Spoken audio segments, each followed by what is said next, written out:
दीपावली मनाती है, लेकिन दुनिया में किसी को नहीं मालूम कि दीपावली का सही पर्व का क्या अर्थ है और ये दीपावली का प्रारंभ कहां से हुआ है। लोग इसको बाद में अपनी अपनी भावनाओं से अपने अपने प्रसंगों के अनुसार जोड़ने लगे। आर्य समाज के लोगों ने स्वामी दयानंद सरस्वती के स्वर्ग सिधारने के कारण से दीपावली मनाई जाती है, ऐसा एक भाव प्रचलित किया। सिखों की समाज में छठवें गुरु हरगोविंद सिंह के स्वर्ग सिधारने पर यह दीपावली मनाई जाती है, ऐसा प्रचार किया। हिंदू समाज में रामचंद्र जी अयोध्या आए या उनका राज्य तिलक हुआ, इस कारण से यह दीपावली मनाई जाती है, ऐसा प्रचार किया। कई जगहों पर लिखा है कि विष्णु जी ने 13, 14, 15 और एकम इन 4 दिनों के लिए प्रसन्न होकर के ये सब लोगों से कहा कि राजा बलि की दानवीरता से हम प्रसन्न हुए हैं, इसलिए इन 4 दिनों में उत्सव करो। एक जगह लिखा है कि यमराज ने कह दिया कि इन 4 दिनों में जो उत्सव करेगा उसके लिए कभी अकाल मृत्यु नहीं होगी। ये सब वो रेफरेंस बता रहा हूं जो शास्त्रों में जगह जगह पर बिखरे पड़े हैं, चाहे वो जैन हो चाहे अजैन हो। अब इन रेफरेंसों के तहत हम आपको कुछ बताना चाह रहे हैं। ये जितने भी रेफरेंस हैं, अगर आप देखें दयानंद सरस्वती या हरगोविंद सिंह, ये तो सब बहुत बाद के रेफरेंस हो गए, क्योंकि अगर उनके कारण से भी दीपावली मनाई जाती है तो ये तो बहुत बाद की बात हो गई। दीपावली की प्रथा तो भगवान महावीर स्वामी के निर्वाण से जुड़ी हुई है, ये सबसे प्राचीन रेफरेंस है। जैन अजैन भारत और भारत के बाहर के विद्वानों ने खोजे की हैं। एक इंसाइक्लोपीडिया बना हुआ है, encyclopedia of religion and ethics, internet पर ढूंढना। 1912 का एक आर्टिकल है स्टीवेंसन का, जिसमें इस दीपावली के पर्व की ऐतिहासिकता की खोज की गई है। और उस ऐतिहासिकता के वर्णन में यह पाया गया कि जितने भी रेफरेंस मिलते हैं, कहीं पर भी यह स्पष्ट नहीं होता है कि यह दीपावली इस कारण से मनाई जाती है। जैनों के अलावा अन्यत्र जितने भी शास्त्र हैं उनमें अगर कहीं पर कोई प्रामाणिक रेफरेंस मिलता है और जो सबसे प्राचीन हो तो वह केवल जैनों के साहित्य में मिलता है। श्वेतांबर संप्रदाय में कल्प सूत्र हैं, उनमें दीपावली का स्पष्ट उल्लेख मिलता है। और दिगंबर संप्रदाय में 7वीं शताब्दी के आचार्य जिनसेन हरिवंश पुराण में दीपावली शब्द के साथ भगवान के निर्वाण कल्याणक का वर्णन करते हुए कि उन्होंने ये श्लोक लिख दिया, ततस्तु लोके प्रतिवर्ष मादरात प्रसिद्ध दीपावलिया तु भारते। प्रतिवर्ष भगवान के निर्वाण कल्याणक के उपलक्ष्य में आदर के साथ में यह दीपावली मनाई जाती है। यह श्लोक में लिखा हुआ है हरिवंश पुराण में। अगर हम प्राचीनता की अपेक्षा से देखें, शास्त्रों के प्रमाणिकता की अपेक्षा से देखें, तो आपको केवल जैन शास्त्रों में ही दीपावली के वर्णन का स्पष्ट उल्लेख मिलेगा।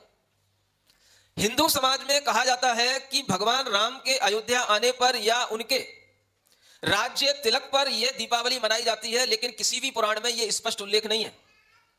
हिंदुओं के भी यहां किसी पुराण में कोई स्पष्ट उल्लेख नहीं है। अब आप इससे किस नतीजे पर पहुंच रहे हैं और विद्वान लोग किस नतीजे पर पहुंचे, वो मैं आपको बता रहा हूं। अगर दयानंद सरस्वती और कोई भी की बात है जिनका काल बहुत बाद का है, तो वो तो बहुत बाद की बात हो गई, लेकिन दीपावली तो उससे पहले ही प्रचलित थी। लोगों ने, इसका मतलब है फिर अपने अपने संप्रदाय के अनुसार दीपावली को अपने अपने गुरुओं और अपने अपने आराधकों के अनुसार उसको जोड़ लिया। दीपावली का संबंध किस विषय में अगर हमें प्राचीनता के साथ में मिलता है, तो इस विषय में केवल हमें जैन शास्त्रों में ही उपलब्ध होता है। और यह जैन शास्त्रों में लिखा हुआ स्पष्ट उल्लेख है कि 13 के दिन भगवान ने जब ये समौ शरण का त्याग किया, चतुर्दशी की अंतिम रात्रि में वह निर्वाण को प्राप्त हो गए, तो वहां पर दीपावली का प्रचलन हुआ, दीपावली मनाई गई। माने दीपावली का संबंध भगवान के निर्वाण से है।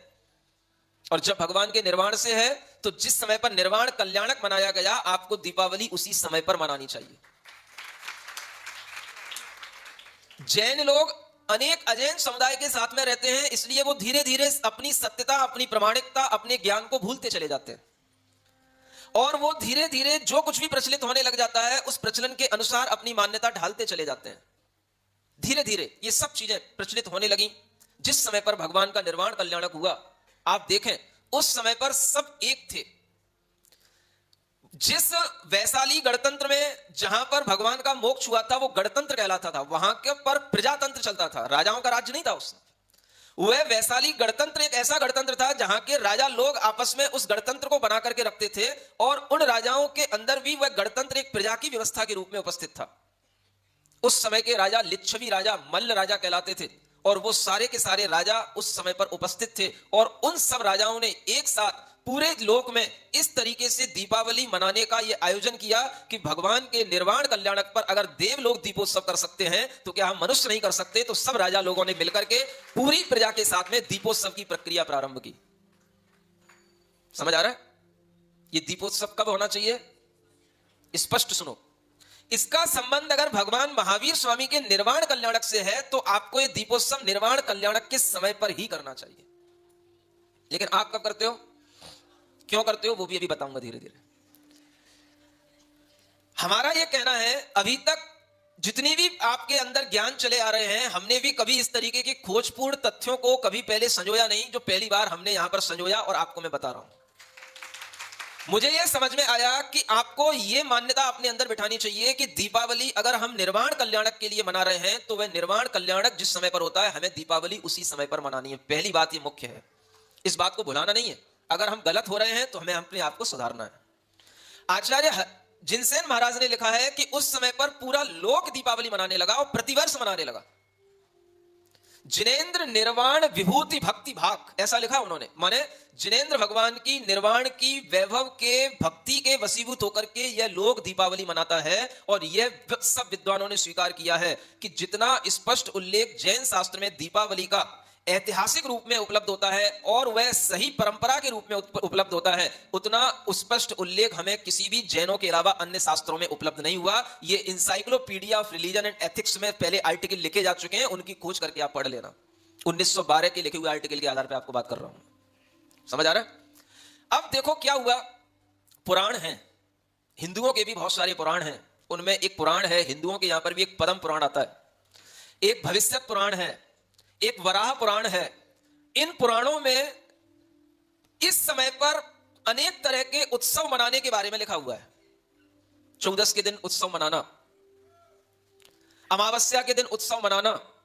लेकिन एक बहुत अच्छी बात लिखी हुई है कि ये जो अमावस्या के बाद में एकम आती है, प्रतिपदा, जिसको हम क्या बोलेंगे, कार्तिक शुक्ला का पहला दिन, जिसे हम प्रतिपदा कहते हैं।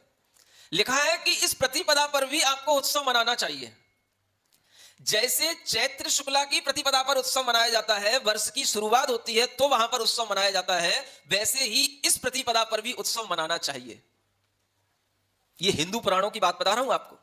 अब क्यों मनाना चाहिए यह नहीं लिखा, लेकिन एक रेफरेंस मिला।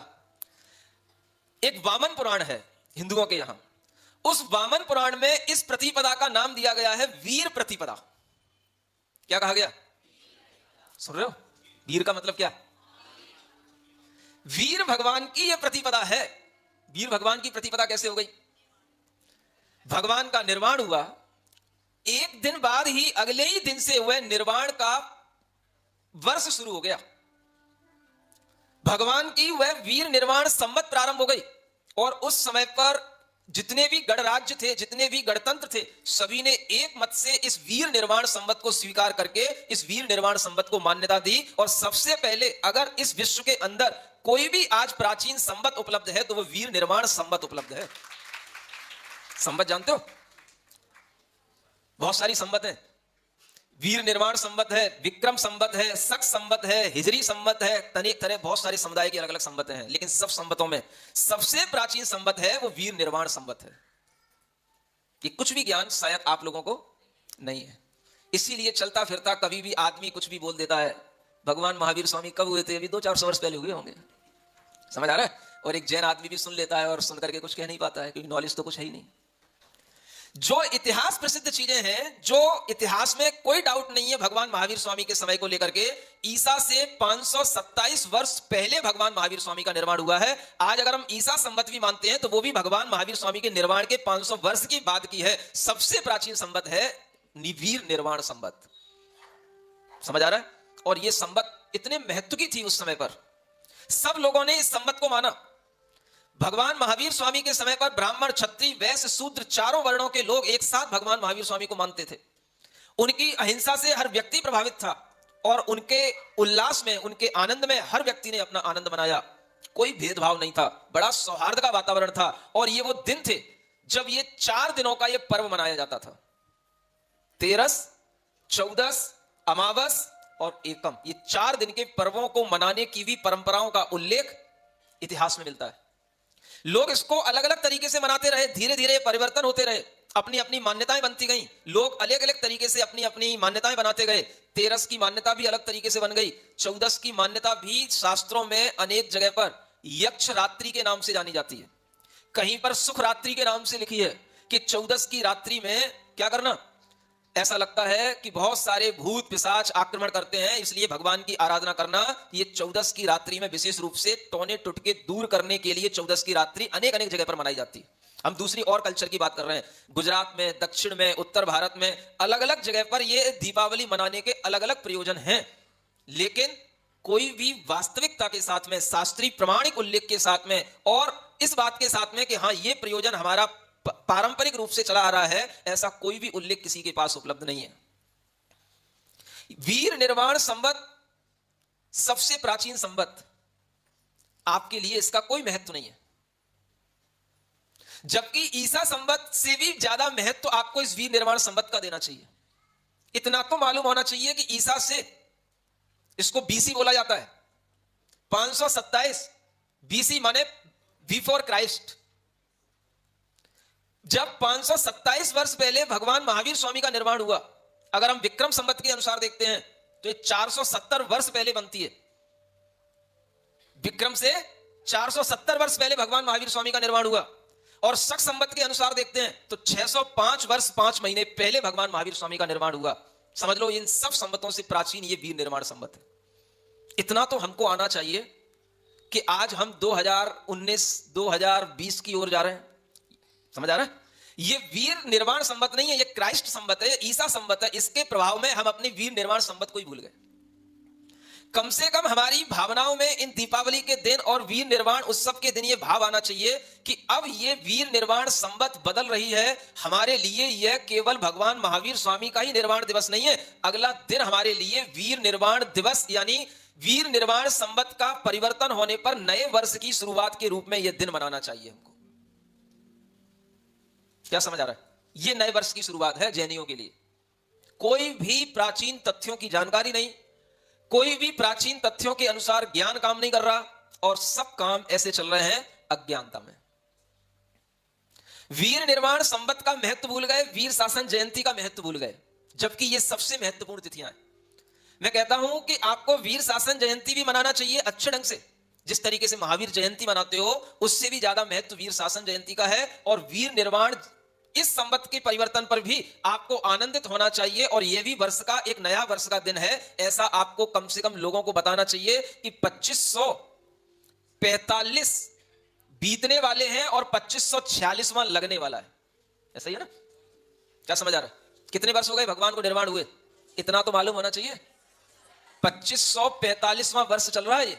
अगली दीपावली पर ये 46वें वर्ष में बदल जाएगा। 2500 माने 2546 वर्ष हो गए। क्या समझ आ रहा है? 2545 वर्ष गुजर गए हैं, 46वां लगने वाला है, और चलता फिरता आदमी मुंह उठा करके बोल देता है भगवान महावीर स्वामी 100-200 वर्ष पहले हुए होंगे। 200-400 वर्षों का धर्म है। समझ आ रहा है? ये तो अंतिम तीर्थंकर की बात है। अगर भगवान आदिनाथ के बारे में बताने लगेंगे तो चक्कर खा के गिर पड़ोगे। हाँ, मुंह बा जाओगे। हाँ, मुंह बाना बोलते ना, हाँ ऐसा इतना बड़ा काल। ये सोचने की कोशिश करो, ये हमारे बच्चों के नॉलेज में होना चाहिए, हर व्यक्ति की नॉलेज में होना चाहिए कि ये कौन सा वीर निर्वाण संवत चल रहा है। ये सबके ध्यान में रहना चाहिए। जब आपको ये ध्यान रहेगा, इसकी आप चर्चा करोगे, लोगों के बारे में इसकी जानकारी रहेगी, तो कोई भी आदमी कम से कम भगवान महावीर स्वामी से भी नापेगा तो इतना तो समझेगा ये 2500 वर्ष हो गए हैं इस दीपावली को मनाते हुए और भगवान महावीर स्वामी की आराधना करते हुए इन जैनियों को। 2500 वर्ष लगातार, और ये शास्त्रीय प्रमाण से चला रहा है। 7वीं शताब्दी में ही जब जिनसेन महाराज ने लिख दिया हरिवंश पुराण में, तो समझो उस समय पर भी ये पूरा लोक एक साथ ही दीपावली मनाता था। धीरे धीरे ये विभाजन होते चले गए, परंपराएं अलग होती चली गई। लोगों के अंदर जब ज्ञान नहीं रहता तो अपने अनुसार वह कुछ भी करने लग जाते हैं।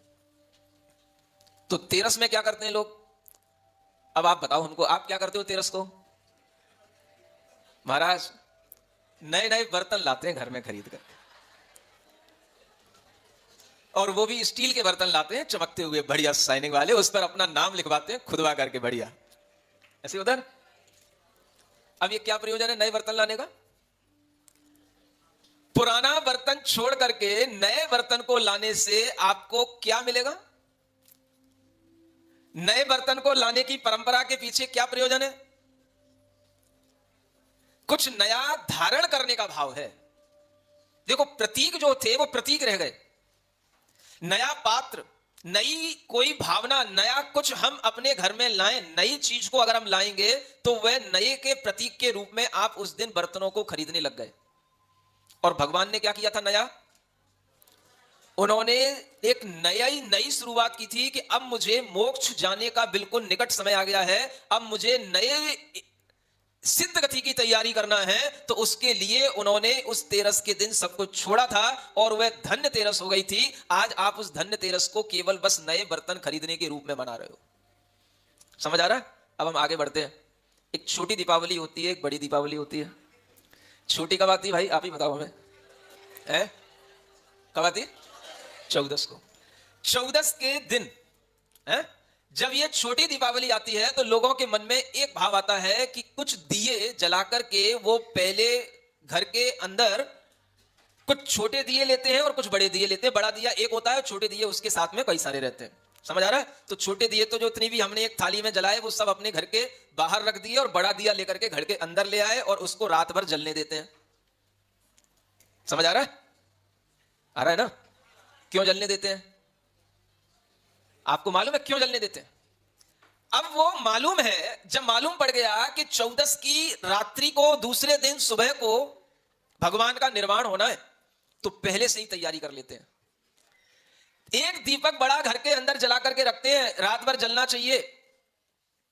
और वह दीपक के साथ साथ वह भावना जुड़ी हुई है कि अगले दिन जब भगवान का निर्वाण होगा तो हम सुबह सबसे पहले उठ करके अच्छे अच्छे कपड़े पहन करके बहुत जल्दी से नहा धो करके भगवान के मंदिर में जाकर के उनकी पूजा करेंगे और वहां पर हम निर्वाण लाडू चढ़ाएंगे और फिर वहीं पर हम अपने दीपकों को लेकर के सबसे पहला दीपक हम मंदिर में रख करके आएंगे, उसके बाद में हम अपने घर में आकर के दीपक जलाएंगे।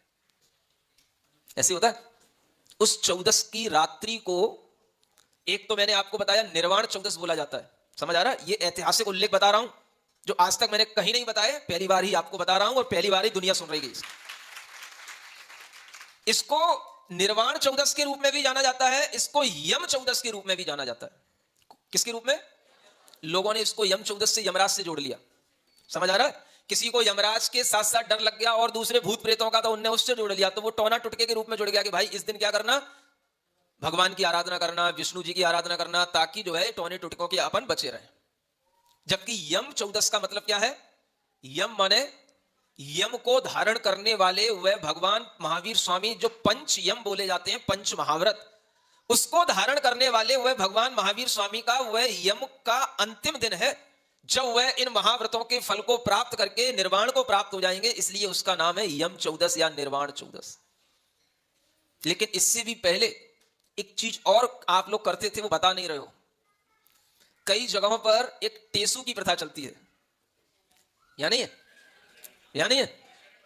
कहां पे? दशहरे पे? अरे नहीं भाई, अरे टेसू भी आता है, अरे तो फिर अलग अलग जगहों पर अलग लगाता होगा। मैंने तो खुद करा है, बता रहा हूं आपको। उसको भी तेरस के दिन लाया जाता है। और थोड़ा सा आगे बढ़ना, मथुरा की तरफ, आगरा की, फिरोजाबाद की तरफ बढ़ना, तो आपको पता पड़ेगा। समझ आ रहा है? उसको भी लाया जाता है और उसको भी बाद में 2 दिन तक घर में रखा जाता है और फिर दीपावली के दिन उसमें भी पटाखा लगा के उसको भी फोड़ दिया जाता है। समझ आ रहा है? अब ये प्रथाएं तमाम चल रही हैं, लेकिन आपको यह देखना है कि इसमें क्या सच्चाई है और हमें किस सच्चाई से जुड़ना है। समझ आ रहा है? 13 का दिन, 14 का दिन आपके लिए छोटी दीपावली के रूप में क्यों है, ये आपको समझ में आ गया। अगला दिन अमावस्या का जब प्रारंभ होगा तो उस दिन आपको सुबह सुबह, माने सुबह हो नहीं पाए, होनी तो रात ही चाहिए। आपको यह नहीं देखना है कि हम सुबह सुबह भगवान की लाडू कैसे चढ़ाएंगे, हम भगवान की पूजा कैसे करेंगे, हम भगवान का अभिषेक कैसे करेंगे, हम तो रात में कुछ करते ही नहीं है। इस तरीके की अगर विचारधारा रखोगे तो तुम सबसे महाअज्ञानी कहलाओगे। जब देवलोग भगवान की पूजा करने आ रहे हैं तो उस अवसर पर आपको ये नहीं देखना है कि अब हमें जब दिन हो जाएगा तब हम पानी लाएंगे, तब हम भगवान का अभिषेक करेंगे, तब पूजा करेंगे। नहीं, हमें उसी समय पर करना है जिस समय पर यह कार्य देवों ने किया था। और जिस समय पर जो काम करने का है वो अगर उसी समय पर किया जाएगा तो फलीभूत होगा, नहीं तो तुम्हारा ज्ञान ही तुम्हारा अज्ञान के रूप में सामने आ जाएगा। समझ आ रहा है? ये मुझे अच्छी तरीके से ध्यान है कि उस दिन साल में एक ही दिन होता है जब सुबह सुबह जल्दी नहा धो करके और अच्छे अच्छे कपड़े पहन करके मंदिर आया जाता है। नहीं नहीं, यहां नहीं होता है? नहीं होता। देर से नहीं करना, इस बार तो आपको जल्दी करना है। और पूरे मेरठ में सबसे पहले लाडू यहीं पे चढ़ना चाहिए और सबको मैसेज देना है कि यहां पर सुबह, समझ आ रहा है? हाँ, सुबह होने से पहले लाडू चढ़ेगा और अच्छे ढंग से विधिवत तरीके से चढ़ेगा। जब भगवान महावीर स्वामी का निर्वाण हुआ है तो भगवान महावीर स्वामी का जो स्तोत्र है, वर्धमान स्तोत्र, उसका पाठ करके जिस समय पर उसमें जो भगवान महावीर स्वामी के निर्वाण का काव्य आएगा, उसी काव्य के साथ में वह निर्वाण कांड पढ़ करके वह लाडू चढ़ाया जाएगा। और यही सबको करना चाहिए। हमें भगवान की स्तुति के साथ में यह प्रक्रिया प्रारंभ करनी चाहिए। जब इस तरीके से आप सुबह कर लेंगे तो हम कहते हैं आपका निर्वाण कल्याण मनाना, दीपावली मनाना सार्थक हो गया। दीपावली आपको सुबह ही मनानी है और दीपावली मनाने का प्रयोजन सुबह का ही है। सुबह, बस कितनी बार बोलूं, सुबह हो नहीं पाए, सुबह जाए उससे पहले रात्रि समाप्त हो नहीं पाए, उसके बीच में आपको मानना है। जो भी समझ में आए सो करो। नहीं नहीं, सुबह होने से पहले, आपकी लाडू चढ़ने के बाद आपको बाहर उजाला दिखना चाहिए, बाद में, उससे पहले लाडू चढ़ जाना चाहिए। समझ आ रहा है? अगर आप 5:30 बजे भी चढ़ाओगे तो भी अंधेरा रहता है सुबह 5:30 बजे, 4 बजे नहीं। हाँ, समझ आ रहा है? और 15 मिनट बाद 5:45 पे आप देखोगे बिल्कुल उजाला हो जाता है, उजाला होने लग जाता है। और भी 5:30 से 5:45 तक भी चढ़ाओगे तो भी चलेगा, लेकिन हल्के अंधकार में चढ़ना चाहिए। तब आप समझ में आएगा कि आप टाइम मिला रहे हो। समझ आ रहा है? ये आपको ध्यान में रखना है और हर व्यक्ति को इसी तरीके के भाव में आना है। पुरानी पंडिताई नहीं दिखाना कि मैं रात में पूजन नहीं करता, कि मैं रात में अभिषेक नहीं करता। समझ आ रहा है? ये पंडिताई एक दिन के लिए अपने घर पर रख देना। भगवान का कल्याणक हो रहा है, देवलोग निर्वाण बनाने आ रहे हैं, तो अपनी पंडिताई दिखा रहे हो। एक दिन अगर हम कुछ परंपरा से हट करके भी करते हैं तो कोई दोष नहीं होता है। समझ आ रहा है? ये भी अपने दिमाग से निकाल देना। अवसरों पर अवसर पा करके काम करना चाहिए, है ना? जब जैसा अवसर आता है हमें उस अवसर के अनुसार भी अपना भाव बनाना चाहिए, उसी के अनुसार काम करना चाहिए। तो ये आपसे कह रहा था कि देखो ये कैसा 4 दिन का ये उत्सव का पर्व है, 13, 14 अमावस्या और एकम। अब अमावस्या के दिन शाम के समय पर क्या हुआ? एक और प्रसंग जुड़ गया। मुख्य प्रसंग तो भगवान महावीर स्वामी के निर्वाण से है, लेकिन एक और प्रसंग जुड़ गया। क्या करें? उत्सवों की परंपरा आपके यहां चलती है, सब लोगों के अंदर उल्लास पर उल्लास बढ़ता चला जाता है और आपके पुण्य से एक से एक बढ़कर के अवसर आते चले जाते हैं कि आप हमेशा ऐसे ही उल्लसित रहें, आनंदित रहें, हमेशा मिठाइयां खाते रहें, मिठाइयां बांटते रहें और आपस में मिलजुल करके ऐसे ही सौहार्द का वातावरण बनाए रखें। ऐसे उत्सव आने का यह एक बहुत बड़ा प्रयोजन होता है और यही प्रयोजन पहले चलता था। आप देखो, इस दिन दीपावली के दिन सभी लोग शाम को मिलते थे, आपस में भाईचारे की तरह व्यवहार करते थे, गले भी मिलते हैं और ये एक ऐसा माहौल बन जाता है जब हर कोई व्यक्ति अपने वैर भाव को, वैमनस्यता को भूल करके सबके घर में आता है, जाता है। खुद भी अपने घर में आएगा तो भी उसको भी मिठाइयां खिलाएगा और किसी के घर में जाएगा तो वहां पर भी खाके आएगा। समझ आ रहा है? अब होता है कि नहीं होता? कुछ होता है। थोड़ा बनाए रखो आपस में ही, घर घर के ही लोग नहीं, कोई भी घर वाला किसी के घर में पहुंच जाए, क्या समझ आ रहा है? उसको मिठाई खाने को मिलना चाहिए, है ना? ऐसा वातावरण, पारस्परिक प्रेम का, यह उल्लास का वातावरण इस दिन आता है। और जब अमावस्या की शाम हुई तो एक प्रसंग और जुड़ गया कि उस दिन जो भगवान महावीर स्वामी के प्रमुख प्रथम गणधर थे, इंद्रभूति गौतम गणधर कहलाते हैं, उनका शाम को ज्ञान कल्याणक हो गया, यानी उन्हें केवल ज्ञान की प्राप्ति हो गई। तो उस केवल ज्ञान की प्राप्ति करने के लिए देव लोग पुनः उस केवल ज्ञान की पूजा करने के लिए आए। तो उस दिन शाम को फिर देवों का आगमन हो गया, तो फिर लोगों के लिए उल्लास का वातावरण हो गया। तो लोगों ने कहा आज तो हमने सुबह भी दीपावली मनाई और अब हम शाम को भी दीपावली मनाएंगे। आज का दिन हमारे लिए बहुत ही पवित्र है। समझ आ रहा है? तो सुबह भी अंधेरे में दीपावली मनी और शाम को भी अंधेरे में दीपावली मनी। कितना बढ़िया दिन है। अब क्या दिन रहा? प्रसंग क्या रहा? गणधर का केवल ज्ञान की प्राप्ति होना। समझ आ रहा है? अब देखो, वो तो केवल ज्ञान हो गया, कुछ समय तक लोगों के दिमाग में बातें रही, 100-200 वर्ष तक। उसके बाद में धीरे धीरे आदमी जब ज्ञान से हटता चला जाता है तो अपनी बस केवल परंपराएं रह जाती हैं और उसी में वो ढलता चला जाता है। अब आप शाम को क्या करते हो, क्या होता है घरों में, देखो सुनो क्या होता है। अब करना भूल गए हो तो याद करना, तुम्हारी नानी ने, दादी ने, मामी ने कुछ किया हो तो देखना, है ना। एक गोबर से रचना की जाती है हर घर में और उसमें बड़े खांचे बनाए जाते हैं। सुनो तो, अरे भाई तुम नहीं करते हो तो किसी घर में जाके देख लेना, आज भी अजैनों में ये परंपरा प्रचलित है। समझ आ रहा है? ये क्यों है ये भी तो ज्ञान रखो। एक रचना की जाती है, गोल चक्कर बना करके उसमें खांचे बनाए जाते हैं। समझ आ रहा है? और वो खांचे किसका प्रतीक है जानते हो? वो समौ शरण का प्रतीक है, वो गोल रचना। उसमें 12 खांचे बनते हैं, 12 सभा का प्रतीक है। और फिर इन दिनों में शक्कर के कुछ खिलौने आते हैं। समझ आ रहा है? उसमें कुछ भी बनाते हैं, वो हाथी, घोड़ा, मनुष्य, कुछ भी बना सकते हैं वो। समझ आ रहा है? उन खिलौनों को भी उस खांचे में रखा जाता है।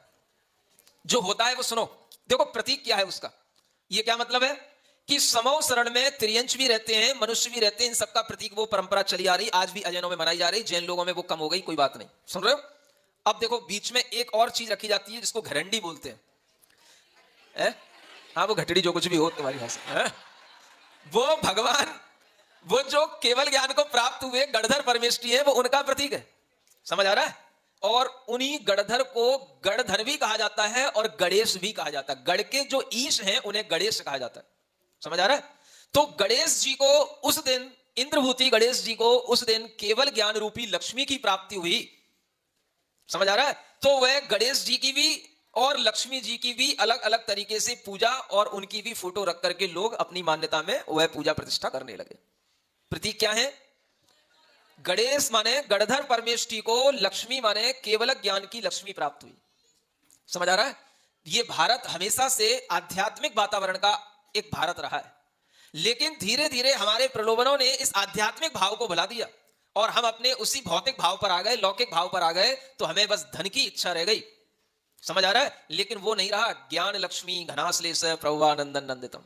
समझ आ रहा है? वो ज्ञान लक्ष्मी की उन्हें प्राप्ति हुई, केवल ज्ञान लक्ष्मी की प्राप्ति हुई, वो हम भूल गए। और उस दिन हम जो है क्या करने लगे कि इस तरीके से ये सब करके शाम को घर में भी पूजा होने लगी और उसी दिन ये भी किया जाता है कि नए बही खातों पर नया अंकन करके, समझ आ रहा है, पुराने बही खाते 13 के दिन ही लेखा जोखा पहले समाप्त कर दिया जाता था, नए बही खाते बनाए जाते थे। और उन नए बही खातों पर आज भी अगर आपको अपनी दुकानों में नए बही खाते रखना हो तो रख लेना, कोई बात नहीं। लेकिन आपको यह मान करके कि ये नए बही खाते वीर निर्वाण संवत के प्रारंभ होने के कारण से इस नए वर्ष के उपलब्ध में हम ये नए बही खातों को आगे बढ़ाएंगे। अब हम अपना नया व्यापार नए ढंग से आगे चलाएंगे।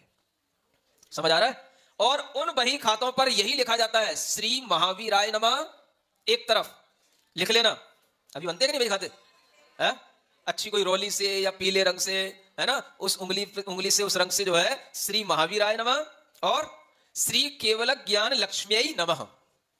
समझ आ रहा है? ऐसा करके ओम बना करके उस बही खाते की शुरुआत करके आप अपने दुकान पर भी दीपावली को इस ढंग से मना सकते हो कि वहां पर भी दीपक ले जा करके, वहां पर भी जिनवाणी रख करके और थोड़ी सी वहां पर जिनवाणी का अर्घ चढ़ा करके, केवल ज्ञान का अर्घ चढ़ा करके आप अपनी दुकान पर दीपावली मना सकते हो। समझ आ रहा है? कोई आपको अलग से अन्य किसी भी फोटो की कोई जरूरत नहीं है। जिनवाणी केवल ज्ञान ही आपके लिए सबसे बड़ी चीज है। और घर पर भी यदि आपको शाम को दीपावली मनाना है तो अपने सब परिवार के लोगों के साथ बैठ करके भगवान महावीर स्वामी की फोटो के समक्ष देव जिनवाणी रख करके और वहां पर अपने दिया, एक मंगल कलश ये रख करके और वहां पर आपको वर्धमान भगवान का कोई भी स्तुति, चाहे वो पूजा के रूप में हो, चाहे महावीर अष्टक के रूप में हो, चाहे वर्धमान स्तोत्र के रूप में हो, आपको पूरे घर के साथ में मिलकर के वह घर में भी स्तुति का पाठ करना चाहिए। और उसके बाद में अपने आनंद के कार्यक्रम जो कोई भी होते हैं आपके, वो अपने कर लेना चाहिए।